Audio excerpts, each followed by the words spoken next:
Hello, beautifuls. Welcome to Intuitive Conversations with Kristine Keeland and Renee Kane. I'm Kristine. I'm Renee. As best friends and intuitives, we have fantastic conversations in all things spiritual. We have been inspired to share these conversations with you.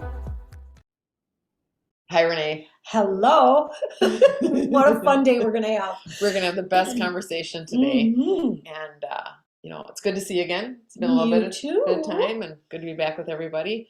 Very much so. But yeah, we want to talk about activating your gifts. What are your gifts? Your spiritual gifts, your intuitive gifts, what gifts you already have in your life that perhaps we're not paying attention to.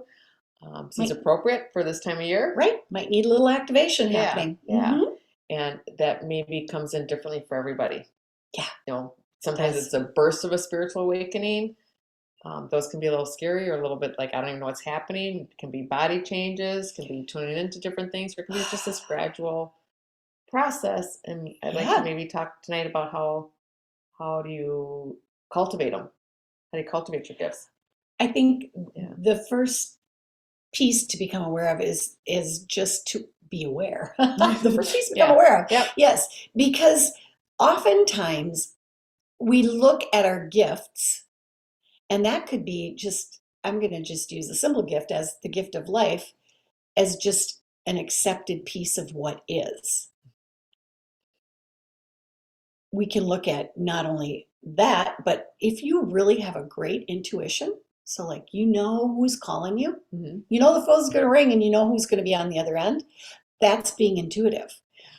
And what we're talking about is activating your intuition to be of further use in your life. You can use it. Sometimes we don't even realize it's our intuition. Yeah. It can be used throughout every experience in your daily life. Oh, let's see, if I go a little faster, I'm going to hit the green light. Yeah. That can be your intuition talking to you. So it's all about activating these gifts that we already have, but making them a bigger, broader presence in your life. Yeah, I agree. So let's talk about that. Perfect.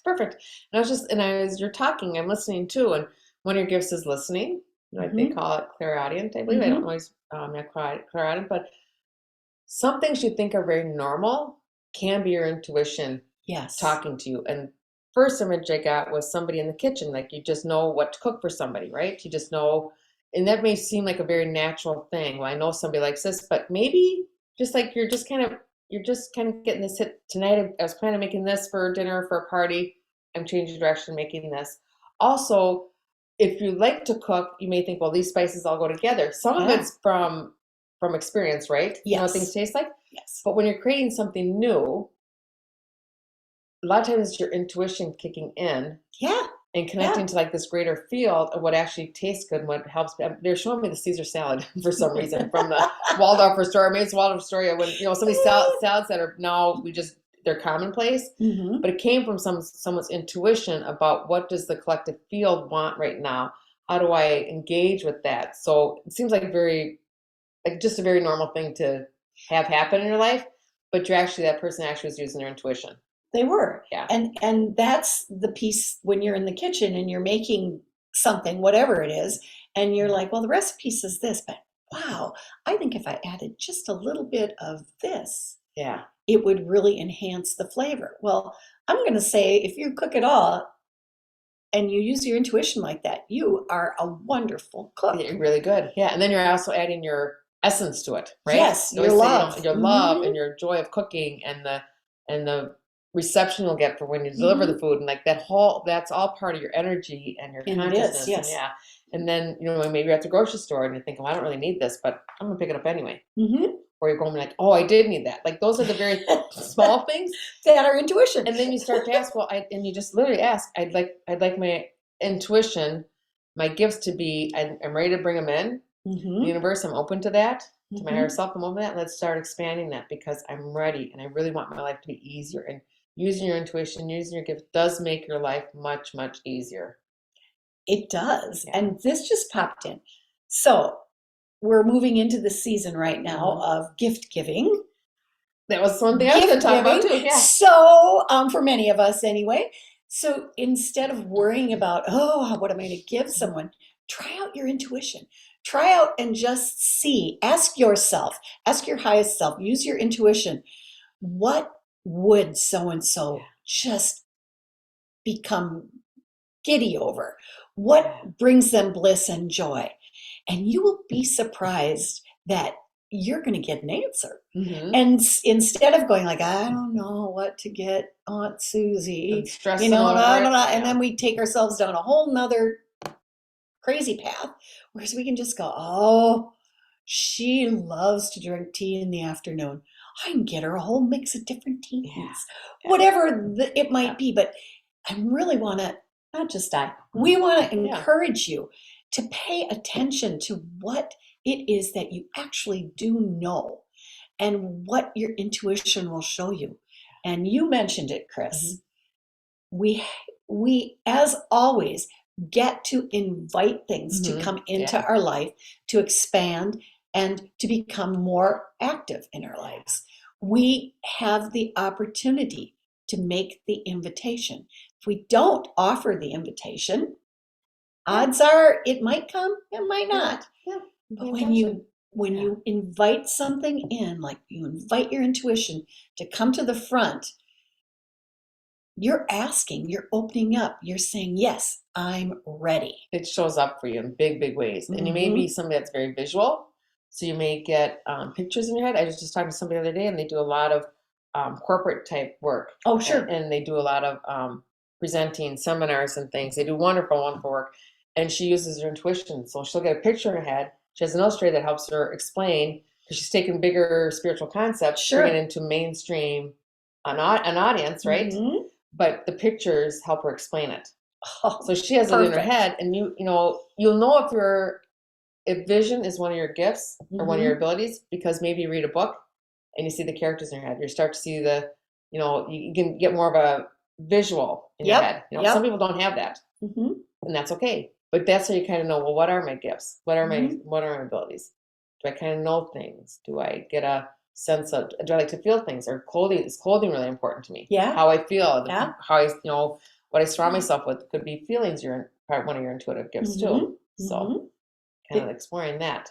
That is wonderful. Yeah. And again, I want to point out the key that you said, it's inviting whichever one of these abilities that we all hold. We all hold every single one of them within us.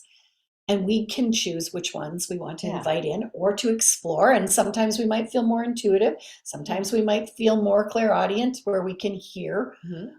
And you can, there's things you can do to activate them, but also to develop them. Yes. From your at A or B, and you want to go to, MNLP or whatever, you can go from 1 to 10 in your own home, in your own way, just by taking, really, I think the best way to increase your intuition and to develop your gifts is to have some silence in your day. Absolutely. Whether it's taking a walk, Absolutely. taking a bath, being in the shower, sitting down with a piece of paper, what I need to know today. You can even ask, you can literally just ask, what gift am I working on? What gifts am I working on? Get a piece of paper and you'll hear. Or it's like a knowing. It's like the first thought. Yeah. Intuition many times comes through thought, right? Often. The energy's there, and then comes through thought, because that's how we operate through our brain. Yeah. So it's just getting used to listening to those thoughts and not doubting them, right? But silence in your day, I think, is a really good one way. It's not the only way. No. It's not the only way.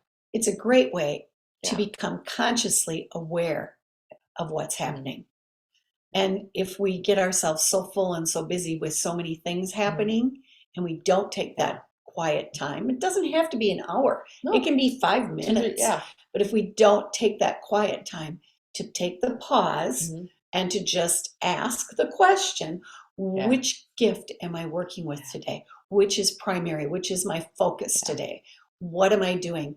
And it has to be shown and taught. And it literally asks your team, show me and teach me this part of me that I'm developing, that I'm opening up to.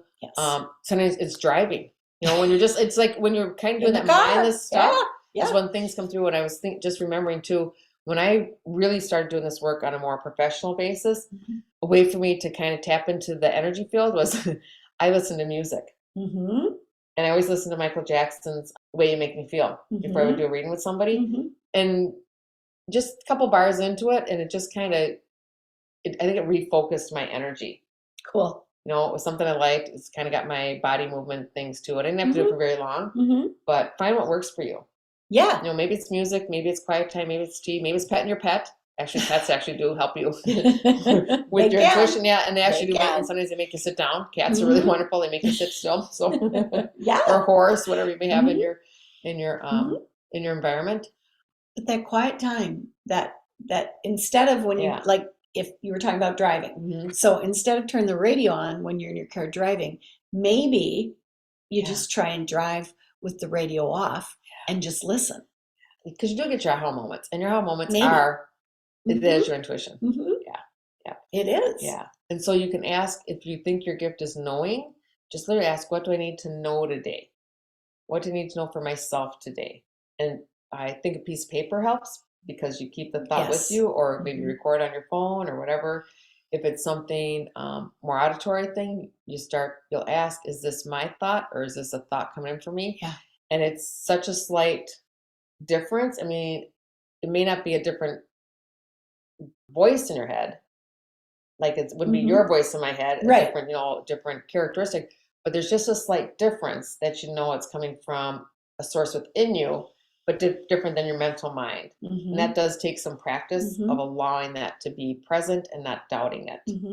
And I find, you tell me how you do it, but I find it's because like, if I had done that, it's like the Monday morning quarterback. If I'd only listened to that thought, because it really is a thought. Yeah, if I listened to that thought, then I don't want to just keep talking, but Well, and then I'm going to piggyback off that, but I have one more thing that I need to get out. But it's the thought of, like, when you go to the grocery store, as an example, and you buy something that you're thinking, I don't know why, I don't know why I'm supposed to buy this, but I do. And then you get home and realize that, I needed it for something that I'm planning. Or, companies stops by and it's like, now I have everything I need to make whatever for the company. So it is paying attention to that thought. If it's a thought that is less than desirable, just tell it to get to the corner. You don't want to deal with it. But if it's something like that, pay attention. Pay attention. I can't tell you how many times I've heard something like that and not responded and went, that's why that came in. And I think for the majority of people, it starts coming in, your intuition comes in mostly through thought. Some people it's a visual, but an experience last week too. And I'm, and Renee and I are pretty practiced. We listen to our intuition most times. Most often, yes. But I was doing something in my bedroom and I actually heard a person's name. And years ago, I would just have ignored it. I'm thinking of this person. Oh, that's nice. I'm thinking of that person. But I actually took the action and I texted that person. Not somebody who's in my life all the time. I just said, hey, thinking of you today, sending a lot of love to you. Immediately she sent back, she said, oh my gosh, don't know how much this meant to me, because that's actually last night I was asking my husband, who had passed on, give me a sign. They're trouble with these struggles, they're trouble with things. So that was like truly, truly important. And was me listening to her, coming through my vibration, and he was helping out. Like there was this beautiful community, a unified feel. And it was such a small gesture. So look at that, like when you miss that, and we all have that experience. I was thinking of you. Right? Yeah. It's taking the action on your intuition. Your intuition is a bigger field. Actually, your intuition and your gifts is a much bigger field than the physical body we hold. Absolutely. And the energy that runs through us. And that is something that, as far back as I can remember, I would hear names, or something would pop in. And I didn't always act on it. But as I got older, and not old like this old, but as even in like high school, from high school on, it was like, if I heard a name or I heard something, I knew I had to call them, reach out in whatever way I was best for that person. And that is always accurate. It is just always accurate. It's closure for someone, or it opens something up. It's wonderful. I think that's a great place to start. That's really good practice for you, is just start doing that. And you'll start getting confirmation. Totally. This is actually, it's a practice. It's like learning to ride the bike or learn how to play the piano. You practice till your skill becomes a gift, becomes a talent, and it's just, or your ability, right? You investigate, involve. I don't know what's the word I want to say. Well, to expand it. Expand it. It's expanding it. Expand your gifts. And I will say too, The person's name that comes up might not always be somebody you want to chat with. Right. Don't ignore it. Yeah. Because oftentimes that's an opportunity to heal something between you and someone. Oh, So that's a really important piece. mention. It's like you can just I can remember going, I don't want to. Yeah, don't want to do that. No, but that name would keep coming all stinking day. Yeah. It's like, okay, I guess it's time. So now it's time to work with that. That's a good one. Yeah. So, and if you want to work on your, go ahead. but if you want to work on your visual gift, and what's that? Not clairaudient, but clairvoyant. Your clairvoyant gift. Same thing. Take a, just ask that I feel this is one of my gifts and one of my talents. I'm asking to have practice with this, and you may you'll know it's one of your gifts because you automatically see pictures in your head when you're doing stuff. Mm-hmm. Again, going back to the kitchen, maybe you already know what the meal looks like when you're preparing it, or you're sitting on the counter, and it feels like just a mental thought. Well, of course I know what my ingredients look like because I'm having it in my bed, but not everybody thinks like that. Not everybody has that visual. Correct. But you can ask, and then you have, you're taking a bath or taking a walk, and just say, what do I need to see today? And maybe you think a really easy exercise. Okay, I'm thinking of this person. I'm thinking of my mom right now. Close your eyes. Okay, and you'll start to see, of course, you know what she looks like, but it'll be very different. You'll start to see things in your head. Maybe it's just mom standing there, or maybe mom during a day. Like, don't judge it. It's like you're building a skill. It's very easy to do. Yeah, I'm just looking at everybody. Trust yourself. These are gifts you were born with, and they're really they're abilities, right? They're abilities. You're born with a beautiful singing voice. You still have to activate it. You still have to sing every day. You still have to share it. You still have to share it with somebody. Right. Right. We don't. It's not isolating ourselves. And I think right now what we're seeing is people are getting over that fear of being weird, or fear of, is it unnatural for me to think in this matter? And people are popping up all over with these, what we would call spiritual awakening, or spiritual evolution, or and really it's a natural evolution more than a spiritual. And it's important to not discount any of this, because I think that's kind of where we've come from in discounting your ability. It's like, oh yeah, I can see that. I can know that. I can hear that. And we've discounted ourselves so often when we actually have the proof right in front of us. If you're someone who can look at a room and somebody says, I don't know what color should I paint this room and how do I want to decorate it, but you can actually see, well, if you did this, you could do this, this, and this, and you actually see the picture in your head. Yeah. Clairvoyant. That's good. You can see it. You know what it looks like. Not everybody has. I take that back. Everyone has that ability, but everyone hasn't activated that or expanded. It's like everybody can sing, everybody can read, everybody can, everybody can walk and talk, but then you take it into being an acrobat, or like, how do you, because you're singing going to be an operatic. So we all have it within us. And I just remembered a really cool experience. And what I wanted to say is the young parents are getting it. Some of us older, mature. Some of us, some of us like fine wine. We've already been doing it. But people, it doesn't matter what age you are. Right. But some of the younger parents are getting it, and they're not turning the kids off. And I had the experience last night, actually. I was dropping off my grandkids, and my son-in-law said, so I have one grandchild, two sons, and I'm just deciding if I want to use their names or not. That's why I'm hesitating. So the 2-year-old talks to the 1-year-old when they're not together, telepathically. And my son-in-law said, "Does the 2-year-old talk to the 1-year-old?" I'm like, you don't mean on the phone, right? He goes, I said, "Oh yeah, they have lots of conversations at night." And the 2-year-old will be talking to us all, and I'll say goodbye, bye. And the mom and dad don't think that's abnormal. They don't think that's something they need to discount or say it's just an imaginary friend, or worry about it, or think there's something wrong with the kid. And actually, this 2-year-old talks to a lot of people that aren't physically present, but he's connected to their energy. So that would be something that won't be shut down in him. Right. His telepathy, his intuition, like how wonderful. It's like, the old telephone line where you have two cans, But the cousins are communicating with each other. And the fact is, a lot of times you communicate before you're even in the body. Baby's coming in, and So I think this is part of our natural human evolution, that these will be just our natural way of being. We're kind of at the cusp of a whole generation doing this. in a whole population. I don't think it's going to be tomorrow, but over the next generation or two, it'll be really a natural way of operating. And that telepathic piece is very predominant now. Our first. Yeah, that is our natural way. It is. That is our natural way to communicate. Yeah, and then it doesn't get misunderstood. No. And then the pureness of whatever the person is trying to say to you, whereas our human words so often get misunderstood or misperceived, or you're saying something that doesn't match truly your emotion behind it, or conscience behind it.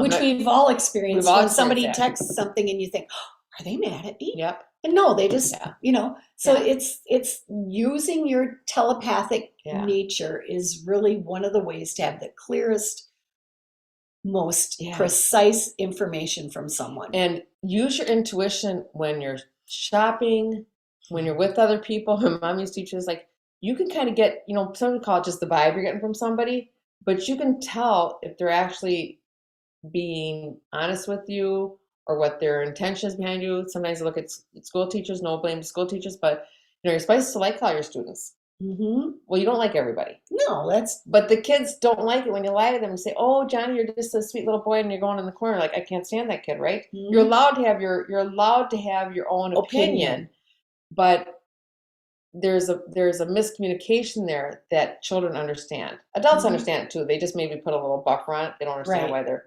boss or somebody don't get along with it. It's like, okay, but just then you can maybe look at the energy. How do I adjust this? That's where intuition comes in. And going back to my grandchildren, I asked them what color is the other baby. Oh. And he knew. He knows his energy field. I asked my granddaughter, what color is somebody? They know. Yeah. So that's cool. Yeah. And I know you do the same thing with your grandkids too. Yeah. Yep. Yeah. They do crack you up. It's pretty funny, right? Yeah. So the piece that came in earlier that I wanted to get to was maybe potentially a place for you to start practicing your gifts or activating your gifts is understanding that not everyone's going to be a psychic medium. Oh, yeah. Not everyone's going to be a conversationalist. Not everyone's going to activate all of their gifts at one time. But as you're practicing and as you're looking at that, you can activate your gift of love. And you talked about it earlier. It's like, I'm sending you love. So somebody's name pops in. You can send them love. You don't even have to text them or call them or anything. But just that activation, I am sending my gift of love to you, to your energy field. And that's the whole point of us being here, being people, using this. I love that you say, don't have an expectation where these gifts and abilities lead you. It is really for you to have a better life. Mm-hmm. It's like we have hands, we have an easier life. Mm-hmm. We have intuition because it makes our life easier, more joyful, more expansive. So I love that you said that. Yeah, it's start with love. Start with love and practice that. Yeah. And practice self-love. Oftentimes we forget about ourselves. So that's a perfect place to be. Use your abilities to understand what self-love feels like. So if you're one that feels things, okay, I want to know what self-love feels like. I'm allowing this loving feeling to come to me, the vibration. And sometimes people get really warm. Some people get chills. Some people cry. Like, you just start to learn. And you may need to have practice in allowing this to come to you. Because many people are like, no, that's for somebody else. It's selfish to have love. It's selfish for me to think myself first. Or maybe, okay, what does love look like for me? Maybe it looks like rainbow energy. Maybe it looks like sparkly. Like, it'll be different for everybody. Mm-hmm. What is it? Well, how do I know I'm loved? And that's different than the mental, I know I'm loved. It actually, it's like a feel thing. Yeah. Mm-hmm. So I love that you're encouraging that. Yeah, I think that's a great place for us all to start practicing some of the gifts that we have. And that moves us into another place because our gifts are unlimited. I mean, they just go on and on. We label them in certain categories, but they're really not. That's just a way to get people to understand. Yeah. Mm-hmm. Yeah. We don't need to box any of it in. We don't need to. I think what I'm trying to say is, you mentioned it earlier about, I'm not sure the word you used, but there's a freedom There's a freedom in discovering how it is that you experience love. There isn't a judgment. There's not a right way and there's not a wrong way. It's imperative, I'm going to use that word, that you understand how it feels for you. And a lot of us know what it feels like to feel when we don't feel loved. Actually, as I'm saying, I'm like, no, you actually, most of us have the experience of both. We do. And then you can say, thank you more. I want more of this. I know what it feels like to be loved. I know what it feels like to be paid attention to. Start with what you know and then expand from there. That's it. Because we don't want to put words in anybody's mouth or say everybody has the exact same experience. We're a lot of people here. We'll have our own experience. We'll have our soul experience that we're bringing into the physical body. And I think, like you were saying, it's like you might get a warm, fuzzy feeling, or you might get the chills and get the goosebumps. Yeah. You might laugh, you might giggle, you might cry. Yeah. Sometimes people giggle and laugh at the same, looking at this, and the next person's crying. I mean, so there's not a right, there's not a wrong. And some people's bodies actually like shake. If you're very kinetic, it shakes. Like when I switch vibrations, I just shake for like a day or two and I have to pay attention to it. Another thing I want to mention is sometimes people have like a truly, I don't want to say really, a very quick spiritual awakening. Sometimes called a Kundalini awakening. I've had that with clients too. It feels almost orgasmic, like the whole body kind of gets turned on. That first foot chakra gets turned on, and it's like this. It looks like a core beam through their light. Maybe that happens to you if you have an experience like that. Could be. It's nothing to be afraid of. No. I know people go like Kundalini yoga and things. I don't think that's the same. From my understanding, it's not the same. It's an ancient tradition that we're not really using that well. But you may have that experience where your body's feeling like really weird, wondering what's going on. It's like, wow. It's like, kind of like when Harry met Sally.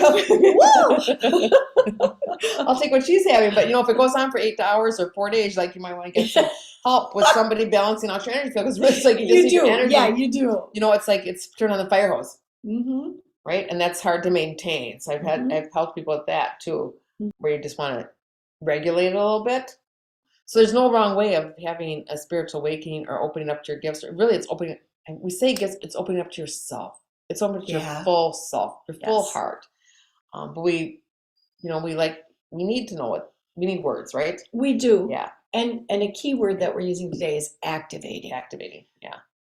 It's even to the point of where in my understanding, we can activate everything and anything within our physical body. Absolutely. Any and everything. We can activate healing. We can activate love.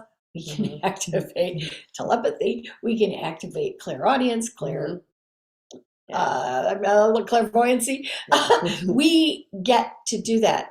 And that's the piece that is, I'm going to stress with you, to check within yourself. What do you want to activate? Yeah. What is it that you want to activate and expand more fully into? And sometimes, like you mentioned, it's taking that piece of paper and pen and just writing down, I really would like to experience more of this. So what would be best for me to activate in my life right now? And there sometimes there's a fear around expanding your gifts or expanding changing your life. Sometimes that can be because what does it mean if I change my life? What if I'm the one that's following my intuition? What if I'm the leader, per se? What if I'm a little ahead of my curve? Take a look at why is it fearful? Where is there hesitation there? Sometimes it can be easy as it's uncomfortable. It's uncomfortable. I remember when I was in 10th grade, I got a D in gymnastics because I had no idea how to go from one parallel bar to the other. And I wasn't being taught. They just said, do it. And I'm like, well, no, I'm not doing that. But there might have been some value for me getting uncomfortable, but probably like starting on the floor. But there again, it's like ask for help. You can ask for your invisible help, and you can ask for help from somebody in the physical world. Absolutely. At that point, I would have been like, I was willing to get uncomfortable, but I wasn't willing to jump off a cliff by myself. Does that even make sense what we're talking about? It just was what first thing that came to my head. It's like, it's okay to be uncomfortable, and it's also okay to get support. That's the piece. I think that's why I had that image. And it's asking for the support. Yeah. it's a very important piece in whatever we're doing, whether it's what we're talking about today or whatever, you're working on in your own personal life. Asking, activating, they kind of cross. They do. They're very similar. So activating that. And talk about it with people in your group. Yes. Do you have these experiences? What do you think about this? What do you think about having, being more aware of ourselves and the world around us, using these kind of invisible abilities and gifts? Like, that's another opening. It's a big opening. Getting out of the closet, getting out of the intuitive closet.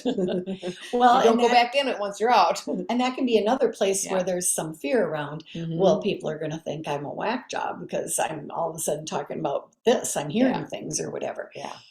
That I understand that fear completely and totally. Yeah. So maybe the group that you normally with aren't the group that you can talk about these things with. But find the people who you can. And when you ask for those people in your life, all of a sudden you're like, wow, I'm talking to some lady, some lady or man I don't really know, and we're having this wonderful conversation. All of a sudden my friend's like, I'm having these thoughts, or I'm having these experiences. What about you? And you just, once it's really about asking and then taking the action. And the action step needs to be taken. It absolutely needs to be taken. It doesn't just happen for you. No. Yeah. You need to take the action. And you can ask and you can get your answer. But if you don't actually activate it and take that action step by activating it in your life, it might come, but it also might just sit there dormant. Right. And I think when you allow yourself to just relax into it, many of us had these abilities and skills as children, and then they got turned off for whatever reason, which is okay. But it's really just stating, I'm ready to be open to this. I'm ready to be retrained. I'm ready to learn. I'm ready to turn back on the switch that was turned off for whatever reason. No blame, shame, or guilt there. It's just like, I'm ready. And then for me, I had to just allow myself to slow down. I had to slow down my life a little bit to allow it to come in. And I didn't put brakes on everything, but I'd have moments in my day to allow that. And for me and a lot of people I work with, it's kind of that space break before you fall asleep. Oh, it doesn't have to be for everybody, but it's like, you're kind of in that zone where your mind's not too much involved. And you start to see or feel things come in, or you get an aha moment. So find what works for you. Find what's like, ask for the easy way. Ask for the easy way. Yeah. And you mentioned earlier, before we even got started today, about the gifts in our lives that are always present. I want to make sure we touch on that, because sometimes we don't acknowledge the gifts that are right in front of us. And I was listening to somebody the other day, and they said that once they quit complaining about life, things got so much easier, and that's it's kind of like a stamp. We need to complain about things. We need to make sure, and of course you want to be heard, and of course you want to be, but it's like reverting, it's just changing the view, right? Changing the glasses, what actually is in my life. Yeah. And there are points in time for each of us where, it's really important to look at all of those gifts. I mean, you have food on the table this day, that is a gift. Not everyone has that gift every day. And if by chance you're someone who doesn't have food on the table every day, then you look at the gift of the opportunity to go and find where you might get that food every day. So it's always looking at the gift in whatever it might be. I just chose the food one, but it's the roof over the head for people that want a roof over their head. There are the gifts of love from whoever it might be that you encounter in the day. That's a major gift that we don't always recognize. No, it's like an everyday occurrence, right? Yeah. The mail arrives every day. Yeah. Is that not a gift that it comes and you don't have to go get it? An environment you're in. I'm also looking at, I'm hearing right now, there's some people like, well, I'm alone. How can that possibly be a gift? I'm lonely. I'm no, this is not a good time in my life for me. And it's really just taking the pause and, okay, what I'm hearing and possibly for you is, it's the gift of self-awareness. Because then there's not all that clutter. There's not somebody else in your life, even though you want somebody else in your life. It's like, what am I aware of? It's that self-awareness, that self-love, that self-empowerment. It's not looking outside yourself. And maybe the gift is you're sitting across from somebody. Maybe. Maybe the gift that you are, Mhm. you get to hold hands with someone. Maybe the Maybe. gift is that I get Mhm. I have a warm place to be. Maybe my Mhm. gift is, it does come down to awareness. Which, like, what is marvelous and wonderful and delightful in my life that I take for granted? That's a big piece to Yeah, understand that. And I think there are those that, you can be alone and not be the only one in the house. absolutely. So there are all those opportunities where we can gift our love, Hmm. not only to ourselves, but we can gift it to the world. We can gift Yeah, it to the universe. We can yeah. gift it because it's ours to It's ours to give. give. It's endless. There's an endless Endless supply. supply of love. You It just never you run give out it, of it it. creates more. Just creates Mm-hmm. more. Mm-hmm. And when you're going through hard times, it can be really Mm-hmm. hard to find the gift. Mm-hmm. It's not so much about each step you're taking, it's the end result. And you may not always see the big picture, see the big result when you're going through tremendous life changes or really some difficult times. We Mm-hmm. won't list them all. But again, it's that pause. Where can I focus my attention on? Yes, I have to focus on it right now because I have somebody in the hospital or I just lost a job. Like, Mm-hmm. there's things you have to, like, there's practical Those logistical are. things that you need Mm-hmm. to take care of. There's also, like, okay, let me see and understand the gift. And sometimes it's easy as I just feel a fullness in myself, or I just have a sense of everything's going to be okay. Mm-hmm. Or, and again, it's not from words in my mouth. That may not come for 6 or 7 months. It may come in the moment, but it really is. That's when you get into that minute detail. What am I grateful for? What's the gift in my life right now? The gift may be I'm actually able to be here on the end of someone's bed as they're crossing. I I'm get to be their present. hand and Yes, present. I'm Or present. maybe I'm across country, but I get the awareness. This is where activating your gifts, because I may not be with somebody when they're going through a life transition, but I understand my energy's there, my consciousness is there. Or I'm losing a job. What the heck? I'm losing a job right now at the holidays. What does this mean to me? Okay, there's some kind of course correction here to me. How do I, how do I, how do I take this life experience and understand it really is in my best interest? I have no idea how now or why. Mm-hmm. I'm going to lean into the comfortableness of my soul, my spirit does have the bigger picture. Mm-hmm. Yeah. And one of the gifts that I see that each of us has is that ability to, I call it holding space. Yeah. When we see there's something happening out in the world and there's a conflict of some sort going on, and I could choose to take sides, or I can choose to hold space for the highest resolution for that conflict to be resolved. And I can just offer some Mm-hmm. time and just support that energy, which encourages the resolution of the conflict Yeah.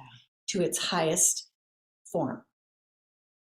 And I'm not choosing, I'm not No. deciding what it looks like or how it goes, For you or for but anybody I else. can offer my support. Yeah.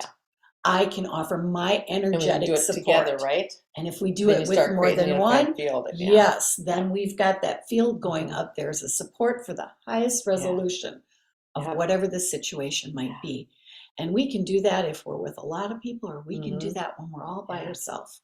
It's that common thought can work Mm-hmm. against you and can work Mm-hmm. for you. I remember when I was a kid, my mom always, I was raised in a religious family, and prayer was part of daily ritual, whatever. Mm-hmm. My mom always said, you don't pray for specific for somebody. You pray for the best for somebody. You pray with love, and you pray with the intention that whatever's in their best interest is what is brought forward to them. Yes. Right? It was never pray for a job or pray for somebody to get healthy or anything. It's just you Mm-hmm. just really a prayer is an intention of love. It is. Yeah. Mm-hmm. So For the highest. highest and best. Yeah. Mm-hmm. What else do you want to look at today? I just would like to Yeah. leave everyone with Mhm. with knowing that you are a most wonderful being and that you have every one of these gifts, and you get to choose how and when you want to activate whatever one you want, and to be very clear, to know in your heart that this is true. It is true for you, it's true for Kristine, and it's true for me. It's true for all of us. Thank you. And I also want to remind people too, the next month or so, start right now.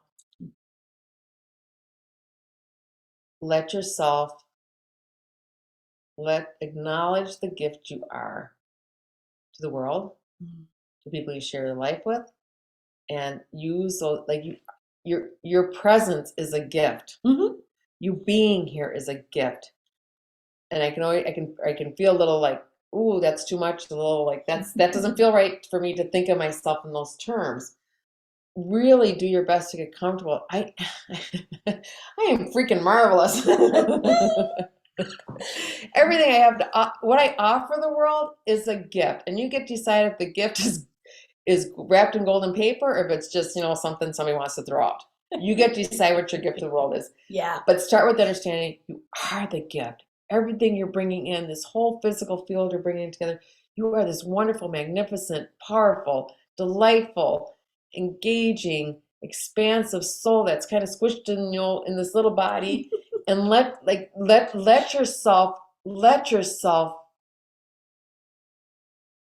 yourself be present in your own life.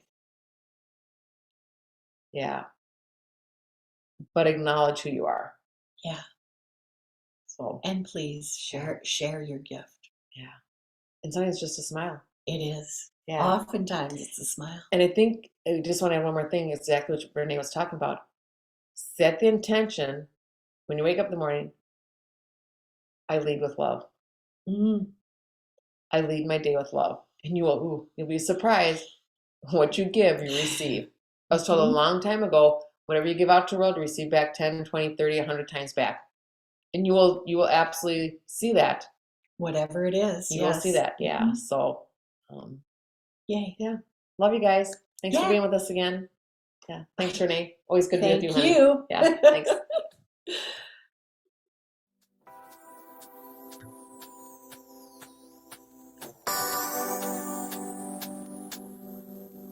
We are forever grateful to you, our listener. You inspire us to continue listening with our hearts, to share what we know, and to expand love, peace, and joy within ourselves and others. Until next time, this is Kristine Keeland and Renee Keene. Be love, give love, and receive love.